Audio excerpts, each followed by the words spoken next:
Hey guys what's up, कैसे हैं? आशा करता हूँ आप सभी अच्छे होंगे और आप तैयारी अच्छे से चल रही होगी। दोस्तों, आज के इस वीडियो में हम यूपीएससी की हिंदी मीडियम की टॉपर रही सुनीता मीना, थंबनेल में आपने फोटो देखी होगी, पहचान गए होंगे ये सुनीता मीना कौन है, जो यूपीएससी हिंदी मीडियम की टॉपर रही, उनकी कॉपी के साथ आए हैं। देखिए, शुरू करने से पहले मैं आपको सीधा बता दूं कि आपको यदि सिलेक्शन लेना है, आपका भी मन है यूपीएससी में सेलेक्ट होने का, आईएएस आईपीएस बनने का, तो आपको एक चीज करनी होगी।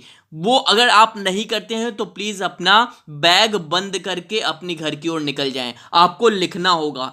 चीख चीख कर बहुत से कैंडिडेट आते हैं और यूपीएससी की पूरी तैयारी कर लेते हैं और एक आंसर भी नहीं लिखते हैं। भैया, तैयारी कैसे होगी? देखिए, यूपीएससी के जो टॉपर्स हैं उनकी कॉपी कैसे वो अपनी कॉपी लिखते हैं। देखिए, हिंदी मीडियम की लड़कियों में बहुत कम सिलेक्शन हो रहा है और कुछ ही चुनिंदा लड़कियों में सुनीता मीना एक हैं, और उनकी कॉपी देखिए और ये जानने की कोशिश करिए कि आपको लिखना कैसा है। ऐसा नहीं कि भैया आपने बीए ग्रेजुएशन में, पोस्ट ग्रेजुएशन में लंबा लंबा लिख कर चले आते थे, नहीं, ऐसा नहीं करना है, ठीक है। और ये कॉपी देखने के बाद मेरा दावा है कि आप आसानी से लिखने की स्थिति में आ जाएंगे कि यूपीएससी के लिए उत्तर कैसे लिखा जाना चाहिए, वो आप आसानी से समझ जाएंगे सुनीता की कॉपी देखकर, ठीक है। तो चलिए, ज़्यादा समय न लेकर शुरू करते हैं।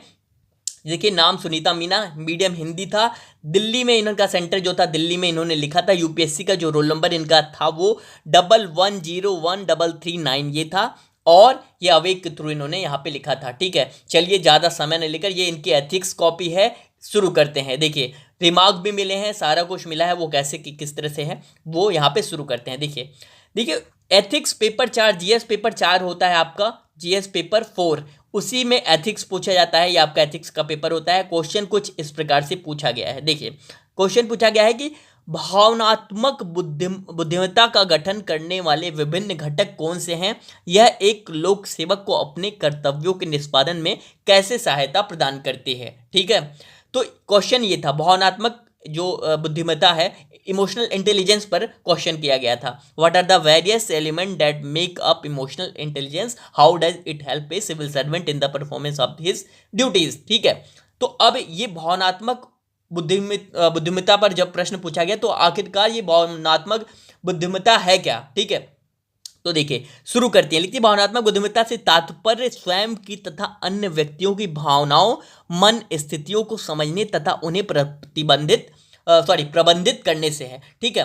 तो भावनात्मक बुद्धिमत्ता पर जब इमोशनल इंटेलिजेंस पर क्वेश्चन किया गया तो उन्होंने एक लाइन में क्या किया गया है, इमोशनल इंटेलिजेंस को क्या कर दिया है, डिफाइन कर दिया है, ठीक है। शुरुआत यहां से करती हैं, एक की वर्ड्स निकाल लिया है इन्होंने। इमोशनल इंटेलिजेंस जो है, ये इमोशनल इंटेलिजेंस, इसका कीवर्ड्स निकाल दिया है और ये बताया कि आखिरकार ये है क्या, ठीक है। तो शुरुआत यहां से करती हैं। फिर लिखती हैं, जैसे भावनात्मक बुद्धिमत्ता द्वारा व्यक्ति किसी विषय के संबंध में कमजोरी अथवा शक्ति का पता लगाकर उसे दूर कर सकता था या उसका उचित प्रयोग कर सकता है, ठीक है। तो ये इस तरह से यहाँ पे शुरुआत करती हैं। अब देखिए, पेपर 4, ये बहुत से लोग पेपर 4 को छोड़ देते हैं। मैं और कॉपी इनकी दिखाता हूँ। एक चीज़ और आपको बता दूँ, जीएस पेपर 1, जीएस पेपर 2, 3, इस पर आप पूरे साल प्रैक्टिस करते हो। 1 में हिस्ट्री, ज्योग्राफी, सब में पॉलिटी, आपने साइंस, टेक और इकोनॉमी सबकी तैयारी करते हो। लेकिन पेपर 4 की तैयारी कोई नहीं करता है, कोई नहीं करता है। पेपर 4 जो कि आपके 250 मार्क्स के होते हैं और आसानी से इसमें मार्क्स मिल जाते हैं। इसके पेपर को बहुत से लोग तो जानते भी नहीं है कि पेपर 4 में पूछा क्या जाता है, कैसे प्रश्न होते हैं। तो ये पेपर 4 है आपका, बहुत कम जगह डिस्कशन इसका मिलता है और टॉपर्स की कॉपी बहुत कम जगह मिलती है, ठीक है। तो इमोशनल इंटेलिजेंस जो इस पर क्वेश्चन किया गया है, जो इमोशनल इंटेलिजेंस है उसके घटक क्या क्या है, वो अब लिखती हैं यहाँ पे सुनीता। लिखती हैं, व्यक्ति के स्वयं के संदर्भ में इमोशनल इंटेलिजेंस पे यहाँ पे लिखती हैं। देखिए, स्वयं को समझना, स्वयं नियंत्रण, स्वयं अभिप्रेरणा, ठीक है, सेल्फ मोटिवेशन, सेल्फ रेगुलेशन और सेल्फ अंडरस्टैंडिंग, ये 3 पॉइंट यहाँ पे बनाती हैं और लिखते हैं। देखिए, स्किल को समझिए कि उत्तर लिखना कैसे है। मैं लगातार कहता हूँ, लंबे लंबे पैरा में नहीं लिखना है। देखिए, अब स्वयं को समझना किस तरह से, अपनी कमजोरी को समझना, अपनी आकांक्षा को समझना, अपनी शक्तियां समझना, अपनी भावनाएं समझना, ये क्या है, ये एक पॉइंटर में लिखती हैं। देखिए, अब सेल्फ रेगुलेशन जो है, रेगुलेटिंग जो है, वो लिखती है भावनाओं की अभिव्यक्ति कब कैसे कितनी करनी है। ठीक है, अब ये आप कहोगे कि यार मुझे तो समझ में नहीं आ रहा है, लेकिन जब आप पेपर 4 पढ़ते हो ना तो ये आसानी से समझ में आ जाता है कि ये जो टर्म लिखा हुआ है सेल्फ अंडरस्टैंडिंग, स्वयं नियंत्रण, वो कहाँ कहाँ किस तरह से प्रयोग होगा वो आसानी से समझ सकते हैं। ठीक है, अब देखिए सेल्फ अभिप्रेरणा यानी कि स्व अभिप्रेरणा जो है वो डायरी लिखना, छोटे लक्ष्य बनाकर पूरा करना, इस तरह से होते हैं। तो ये आपके क्या हैं, ये आपके आंसर होते हैं। इस तरह से स्किल में लिखना है, लंबे लंबे पैरा से बचना है। ठीक है, अब लिखते हैं अन्य व्यक्तियों के संदर्भ में जो इमोशनल इंटेलिजेंस की बात करती हैं, दूसरों की भावनाओं को समझना, जैसे दूसरों के दुख, दूसरों को तनाव, दूसरों के मन स्थिति को समझना। ठीक है, इमोशनल इंटेलिजेंस के स्तर पर है ये बातें। ठीक है, वहीं लिखती हैं फिर दूसरों की भावनाओं को प्रबंधित करना, यानी कि एक प्रेरक के रूप में कार्य कर सकते हैं, विवाद सुलझा सकते हैं। ठीक है, तो ये कुछ पॉइंट्स हैं जिनको इन्होंने लिखते हैं। आप सिविल सेवक के लिए कैसे सहायक है, क्या ये इमोशनल इंटेलिजेंस जो है वो सिविल सेवक, आप सिविल सर्वेंट बनते हो, उसके लिए आप कैसे ये इमोशनल इंटेलिजेंस सहायक है। लिखते हैं स्वयं के स्तर पर, जैसे समझना, प्रबंधन करना, समझने के स्तर पर कैसे ये सहायक है आपका इमोशनल इंटेलिजेंस। जैसे सिविल सेवक के तौर पर अपनी कमजोरियां तथा विशेष योग्यताओं का ज्ञान, प्रबंधन करना, जैसे कमजोरियों को दूर कर सफलता प्राप्त करना, तनाव प्रबंधन, अन्य के साथ संबंध।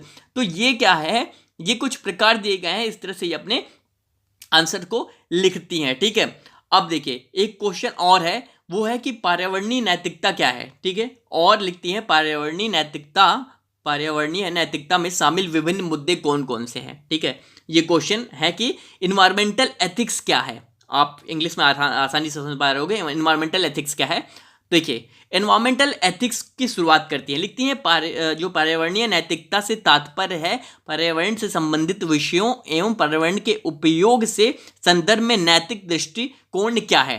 अब एक लाइन में उन्होंने बता दिया है कि इन्वायरमेंटल एथिक्स जो है वो क्या है। ठीक है, अब लिखते हैं उदाहरण के लिए पूंजीवादी विचारधारा में विकास के प्राथमिक महत्व दिया जाता है, अतः पर जो आपका इन्वायरमेंटल एथिक्स है उसका स्तर बहुत निम्न होता है। आप सभी जानते हैं कि हम विकास के दौर में हम अपने एनवायरमेंट को कितना पॉल्यूशन फैला रहे हैं, हमारे इन्वायरमेंट में आसपास में। हम विकास के दौर में हम एमएनसीज खोल रहे हैं, हम लंबी लंबी फैक्ट्रियां खोल रहे हैं, उनसे निकलने वाले जो हमारे इन्वायरमेंट को जो हार्म पहुंचा रहे हैं, वो जो फैक्टर्स हैं हमारे इन्वायरमेंट को हार्म पहुंचा रहे हैं, वो हम उसे भूल जाते हैं। हम किस पर सिर्फ फोकस करते हैं, अपने डेवलपमेंट को फोकस करते हैं, अपने विकास को फोकस करते हैं। ठीक है, तो हमारी जो नैतिकता है पर्यावरण को लेकर, इन्वायरमेंट को लेकर, वो कहाँ हो जाती है, वो निचले स्तर पर आ जाती है। तो यही प्रश्न किया गया है कि व्हाट इज इन्वायरमेंटल एथिक्स। ठीक है, अब देखिए अगला जो लिखते हैं पॉइंट बना के कि जो आपके जो इन्वायरमेंटल नैतिकता के क्या क्या मुद्दे हैं। ठीक है, इन्वायरमेंटल जो एथिक्स है उसके मुद्दे क्या क्या हैं। ठीक है, लिखती हैं वैश्विक स्तर पर क्या क्या मुद्दे हैं। ठीक है, फिर देखिए इधर लिखती हैं फिर जो पारिस्थितिक आयाम क्या क्या हैं।